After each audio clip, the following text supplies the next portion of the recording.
Hello, my name is Aaron Woods, and I'm a career counselor at Central Washington University in Ellensburg, Washington. With me today is Delondra Mesa. Welcome, Delondra. Hi, thank you. And before I begin asking specific questions about your career, can you give us a quick summary of what your major was in school, any specializations or minors when you graduated, and any education that you pursued after? Yeah, I was in the theatrical program, so the Center Theater Group, and I was studying. I think had a general. It was just a general major in theater, but which was cool. And then I sort of focused into playwriting as I went. And I don't know if I had a minor. I don't think I minored in anything. And then after I got out, I took classes like at UCLA Extension. I took screenwriting and also story analysis classes when I came down here. And that's about it. Oh, and I did some teacher training as well because I taught for about 7 years I taught adult education for 7 years while I was down here as well. Oh, nice. Great. And you graduated what year again? Oh, yeah, I graduated in 2004. Okay. And what was the journey of between graduating and getting to where you are now?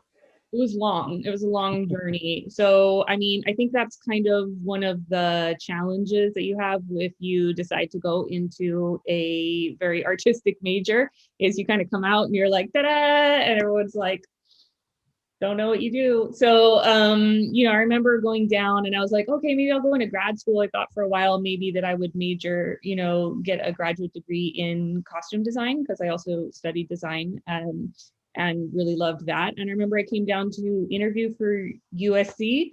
And the only thing that they said to me in the interview was, why do you want to do this? No one makes money doing this.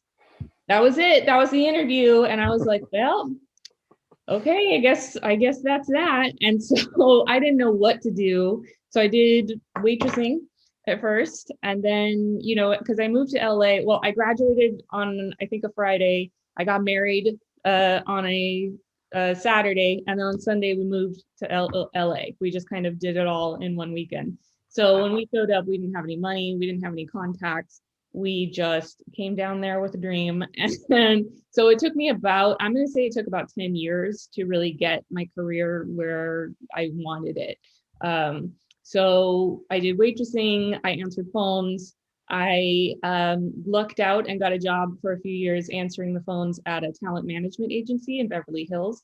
And they would give me a stack of scripts every day to read through and do what's called coverage, which is they don't want to, because sort of busy people, they don't have time to read everything that comes across their desk.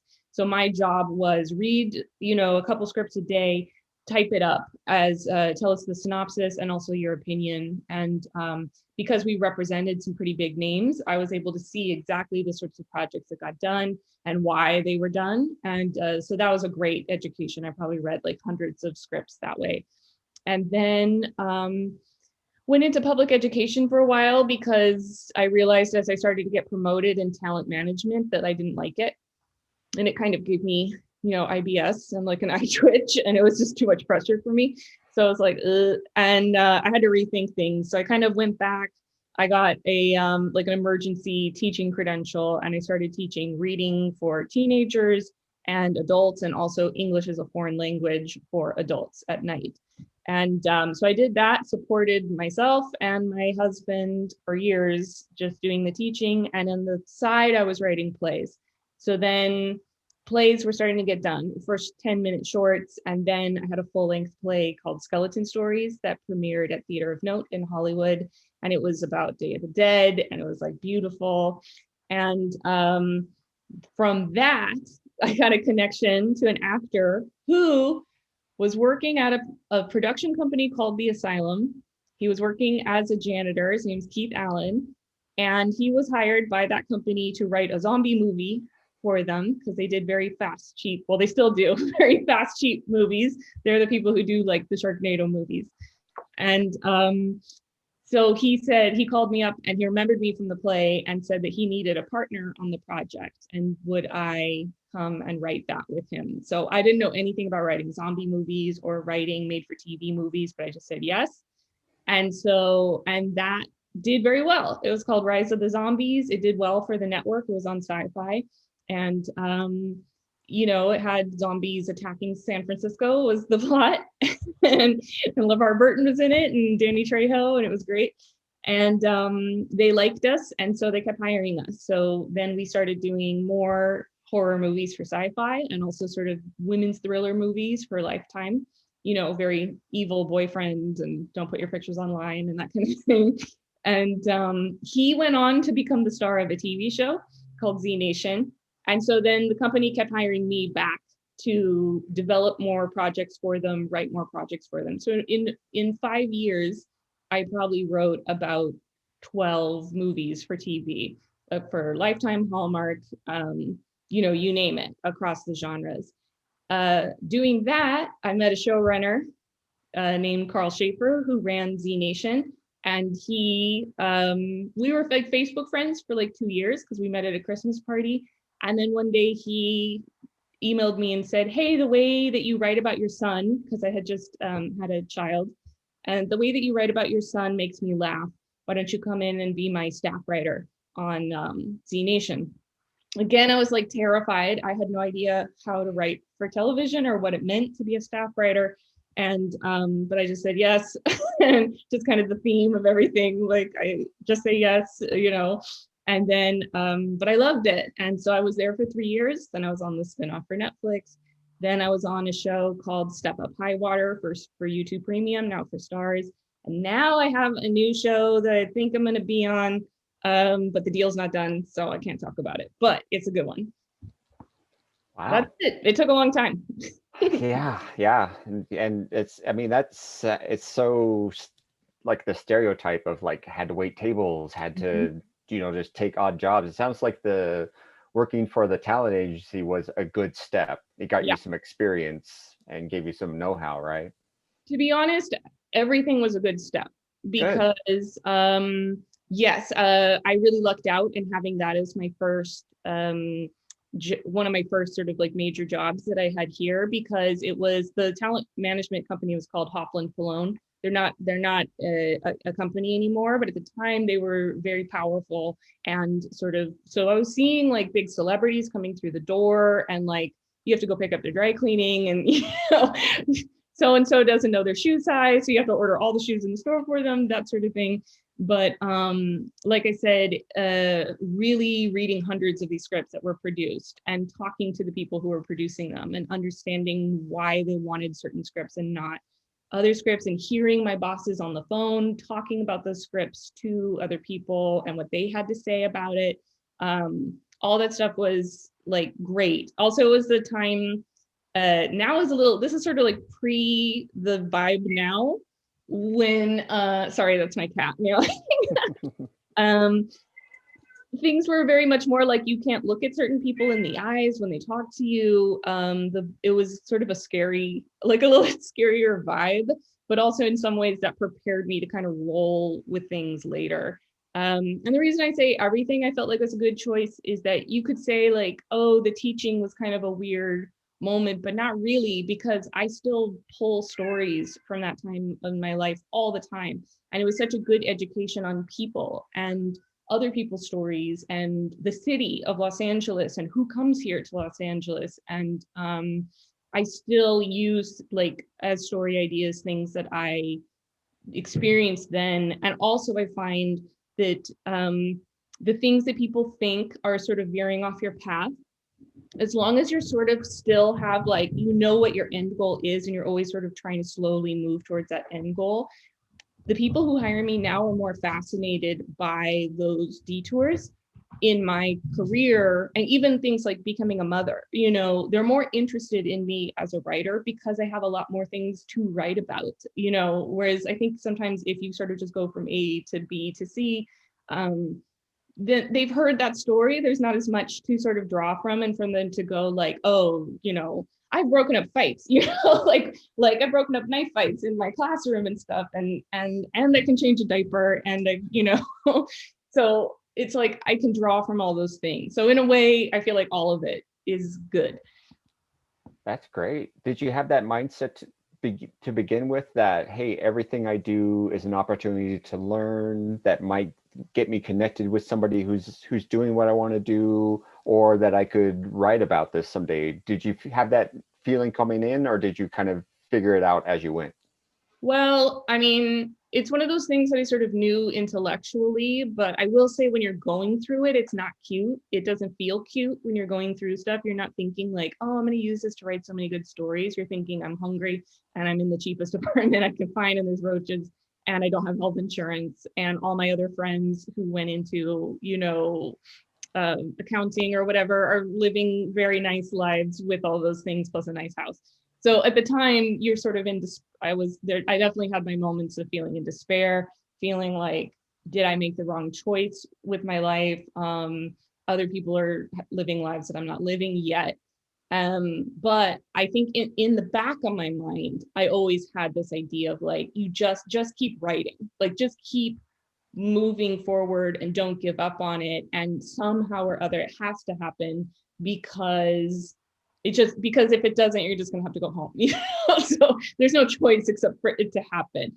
Also, when you kind of hit like a point where you're like, I had days when I was hungry, like literally hungry, or like I cried. I remember once I had a friend and she was telling me about how she went on eBay and bought this cute vintage phone that didn't work, but it'd be cute decoration. And I literally started to cry while she was talking to me because I was so hungry and I was like, she spent $50 on a piece of decoration for her house, and I could have used that to eat for a week or 2 weeks. That doesn't feel good like at the moment that it's happening, but now it adds depth and richness to my story. It's like a soup, it adds like the depth and the richness. And also I'm very grateful for where I am. And that's another thing I hear from people who hire me is, my showrunners, is they'll go like, Delondra never gives up. Delondra is always that writer who's with you in the room, and she doesn't get bored. She doesn't like, check out. She's there, which is rare amongst, I think, people who maybe haven't been as hungry. Yeah, yeah. Well, it also sounds like having that mindset of just being ready to do whatever you need to do to keep moving forward, even if it's just, I need to pay my bills, but having that mindset and not getting wrapped up into, in 2 years I need to be a TV writer, or in 2 years I need to, not putting like all or nothing kind of thinking, sounds like, right? Yeah, and I think, in my head, because I came from a theater background, what was great about that is theater you can do for free anywhere. I mean, maybe no one wants to see it, but you could still do it. You can go out in the park and still do it before they arrest you, but you don't need a lot. And so what was nice about that is I always felt like, even if I feel like maybe I'm off track for this particular year, I can still go home and write. And even though sometimes that was difficult because you're tired and stuff, I always had in my head that I wanted to have a published play. And so I just sort of kept like chipping away at that. And then finally, I had a full length, and it really was that play that connected me with people who then connected me to the next phase of my career. Sounds like networking is a big theme. Mhm. Yeah, it's very much about not, it is who you know, but it's also how you treat who you know. And it's very important to just sort of be kind. That doesn't mean be a pushover, because there's lots of people who will try to overstep boundaries, especially in this town. It's a very narcissistic town. But you'll find narcissists everywhere. So it's a good lesson in any case. So have your boundaries up, make sure that they know that, like, no, the this is closed off from you, but be kind, be respectful to everybody, because you honestly really never know where that phone call is going to come from, and someone says, hey, I have a gig for you, that can really change the course of what you're doing. Awesome. Awesome. What's a typical day like when you're writing for a show? Well, usually there's kind of two kinds of days when I'm writing for a show. So there's a day that's in the room or there's a day that's out of the room. So the writer's room is literally a room where you go usually from about 10 to 5 if you're lucky, if you're unlucky, it's more like 10 to 7 or 8. And you are in a room with like 12 to 10 to 12 other writers, and you're just hashing it out. You're hashing out the story. There is a lot of sitting around and people complaining about politics and that sort of thing. But for the most part, it's, the showrunner, the person who runs the show is, and who has hired all of you, is sort of telling you, okay, here's what we're looking at today. Here's the episode. Every showrunner is different. So some kind of come in with a concept of what they want, and they'll just sort of say, like, let me test out these ideas with you. Do you have more ideas to give me?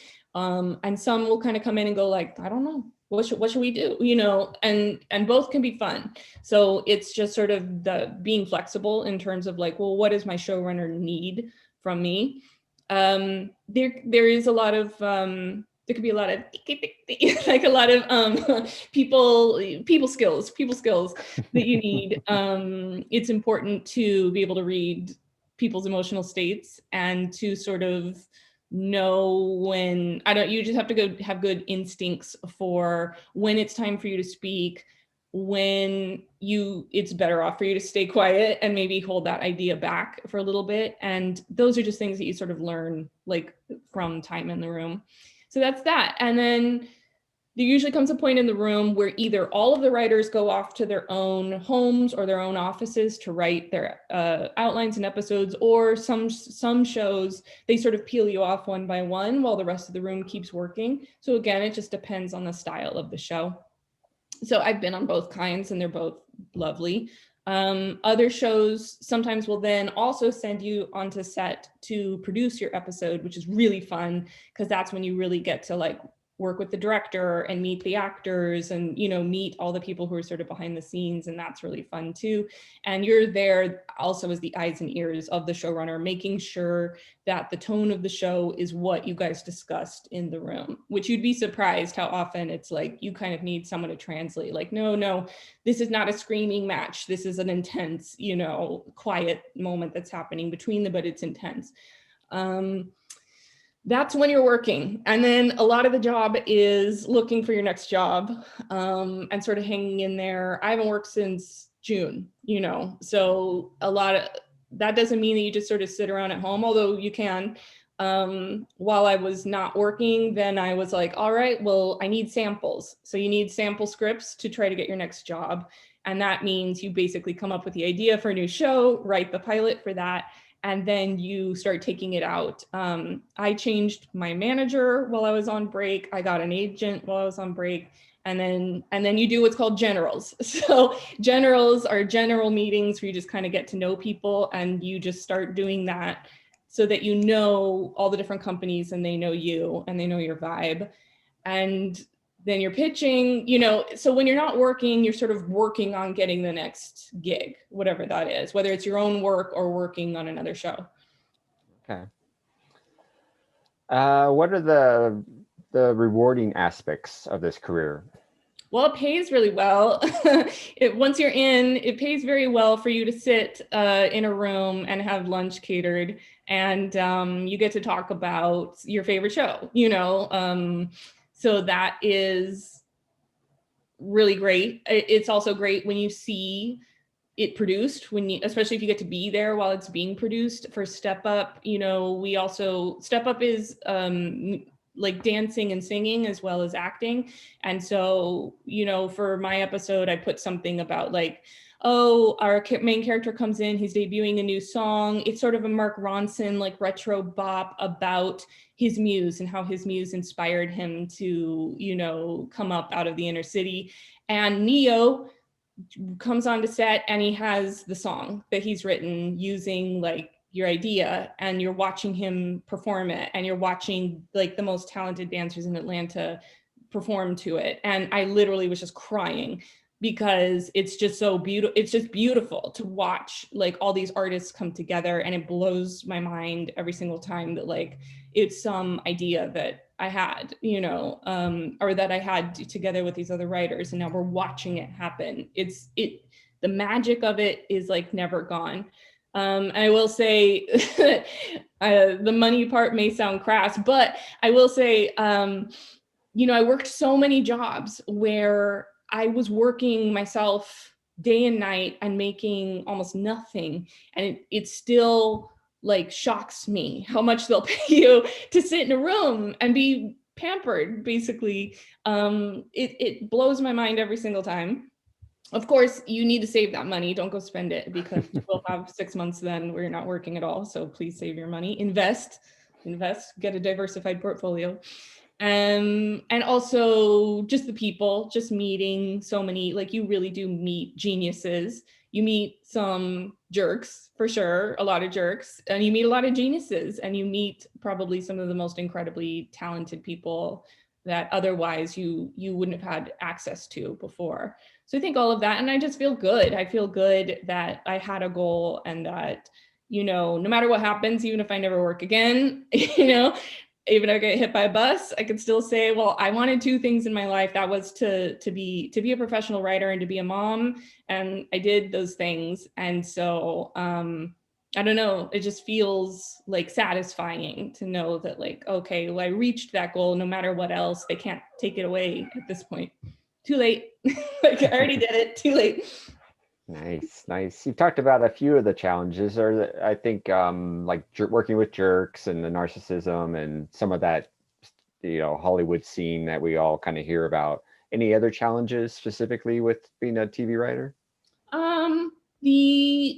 The always having to be thinking about a job and hustling for a job can be very exhausting. So if you're someone who you don't like that change or that uncertainty, it's probably not the right career path for you. You have to be sort of uncomfortable with, or sort of comfortable with being uncomfortable a lot of times, for various reasons, not only because half of the time you're going to be hustling and trying to get the next job, and that's very stressful, but also when you're going into these new situations, it's new, it's not as many writers get to just be on a TV show that goes for 10 years anymore. The writing industry has become much more changeable and fluid, which in some ways is great because it means everyone can have a shot, but it also means like you're constantly like trying to get those gigs and switching between different bosses and getting used to a new culture over and over and over again. So that can be very challenging. I will say this is a town where if you have any demons, they will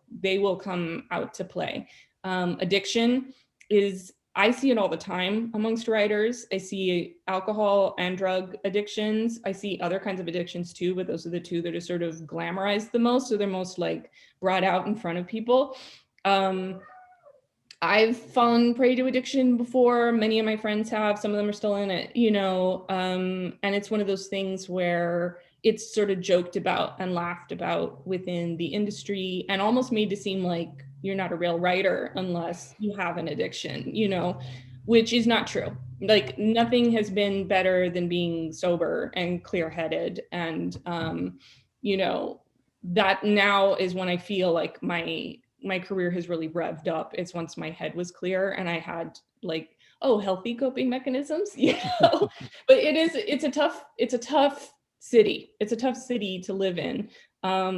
It's very competitive, and you do need to find like what is your healthy way of dealing with that stress all the time. Because if you kind of come into it with demons, they'll definitely come out.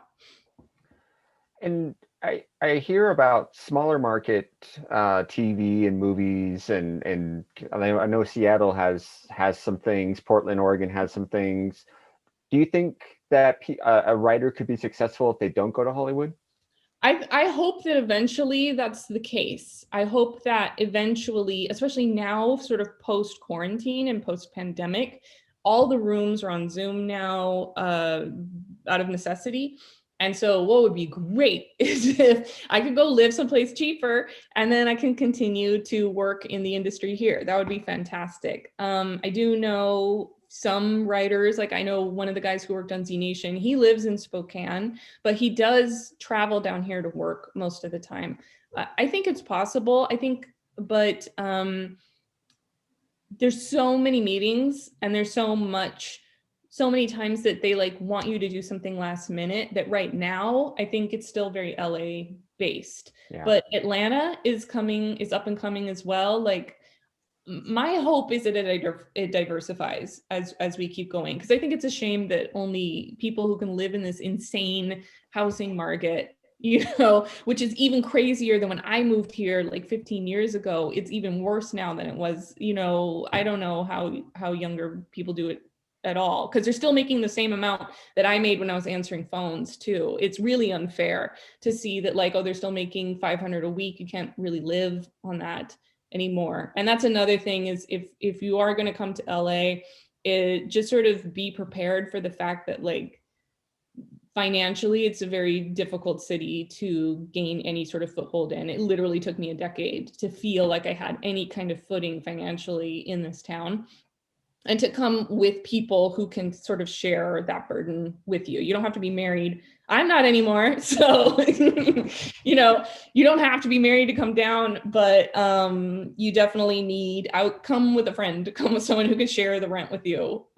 Those things, but I don't know. I hope in the future. Yeah. Yeah. Any advice you'd give to students thinking about this career? Hmm. Well, I mean, in some ways, it sort of covered a lot of the things that I thought were helpful. Know that it's going to be really difficult, and it could be difficult for longer than you think. And I don't say that to discourage anyone. It's just that realistically, you should know that if it's been 5 years and you're still not where you thought you wanted to be, that it's okay, that that's normal, and that it shouldn't be that normal, but that's okay. And if you're more like, if you're on that path and it's been 5 years, like, good for you, you're doing great. That's great, but that it's not that way for everyone. And that you really just have to sort of keep that belief in yourself in the back of your head. And it's okay if you need to take a break and do something else for a few years because you need to make money. All these things are part of your story. And when you're selling yourself as a writer, you're not only selling what's on the page, you're selling yourself, you're selling your own story, and you're pitching yourself so much that, great, go have something interesting to pitch happen to you and then come back so that you have that story. I think also get a prenup. If you decide to get married young, even if you're broke, you're not going to be broke forever. So get that prenup, and invest early, because you might not have a retirement plan. So take a look at Vanguard or Fidelity, and let's see. Be open to notes. I see this all the time with younger writers. They work on something and they are proud of it, and they should be. Finishing any sort of piece of writing is something to be proud of. If you give your stuff for people to read, I see this so many times, and then they're sort of offended that they get notes back, because they just really what they wanted to hear was, I love it, it's perfect. But when you're young, you're going to write crappy stuff for a while. Or even if it's not crappy, if it's brilliant, there still will be some things that people are going to say, hey, I had this thought about it. Or, we don't see that main character for the first 20 pages. We need to introduce them earlier. That doesn't mean they don't think you're talented. That doesn't mean they hated it. It's just a note. And if you don't like it, you don't have to take it. You just go, thank you. Thank you for the note. Thank you for your time. Those are kind of the major things. Be prepared financially, believe in yourself, and be nice to people, be respectful of their time. And similar advice for students to make the most out of their college experience to prepare them for a career like this. Any thoughts that you have when you look back 15 years ago? I mean, the nice thing about Central is that Central is sort of, I don't say this this is a compliment. Central is small enough that you can jump around and try as many things as you want. And again, that's something that I think other places that are larger can't offer you. They can't offer you that flexibility that Central really can, and really take advantage of that. Try everything out that you can. At the same time, I wish I was focused less on boys, whatever you're focused on, boys, girls, whatever, I wish that I was more focused on the female friendships that now when I look back, I'm like, oh, I wish I had spent more time with this, young woman, because now I see she's just kicking butt out there. And, I really wish I had just spent the time with her. And a lot of people I've gone back and reconnected with. But I think at that age, sometimes it's a little, your hormones are like, yes, go find someone, but college, you're never really going to get that opportunity to meet that diverse amount of people again in your whole life. There's almost no other time where you're going to have that much access to that many people. So when you see that person who you think is intimidating and you're like, but they're cool, like, I wish that we could be friends, but I feel intimidated. Go talk to them and befriend them and be friends with them and say no to the lame guy who wants to take you to Dairy Queen. And and like, don't worry about them. Worry about connecting with those people that you see have got it going on and that you feel like in the future will be successful. Start connecting with them and spend time with them, and don't be threatened or afraid. Also, use your summers wisely. I would say, I know, like, I always wanted to rest during the summer, and you should rest during the summer, but also for half the summer, set up something where you can go experience things hands-on, because honestly, I didn't know what to expect when I came out. But the things that did help prepare me for the city were when I spent half the summer, oh, let's go live in New York and see, and take some classes about musical theater and see whether I like that. Let's go, do summer stock for the summer. Let's go do, intern at a theater, intern for do summer school, whatever. Use this time to build up your experiences, and also rest for half the time. Half the time. It's a great balance. Let's see. Any other random advice or last words you'd like to leave with our students? I think just enjoy being young right now. Enjoy being able to eat pizza, ice cream, and soda in one meal and not pay for it the next day. Enjoy being able to wake up and you don't sprain your back just getting up out of bed. Enjoy that. I think, like I said, make friends with as many of the people around you who you like and seem cool. Don't be scared. Don't be scared of any of it. And speaking of the dating and stuff, don't be scared of any of that too. More people are interested in you than you think. So don't be scared. None of this is to be scared of. It's all to experience and to play with. And there's no better time to do that than when you're in college, because that's kind of such a singular experience. You're never going to have that mix of like youth and energy and hopes and dreams and working and hustling and meeting so many diverse people. It's really never going to come around again. So just have fun, and and don't take it too seriously, because it's not, it's really not. Everything's going to be okay. Well, thank you so much, Delondra. We really appreciate your time and the information that you shared with our students, and to our viewers. We have a lot of these videos. Please check our Career Services webpage. We have different videos from different people in different majors. So again, Delondra, I really appreciate everything that you shared with us. Of course. Thank you so much.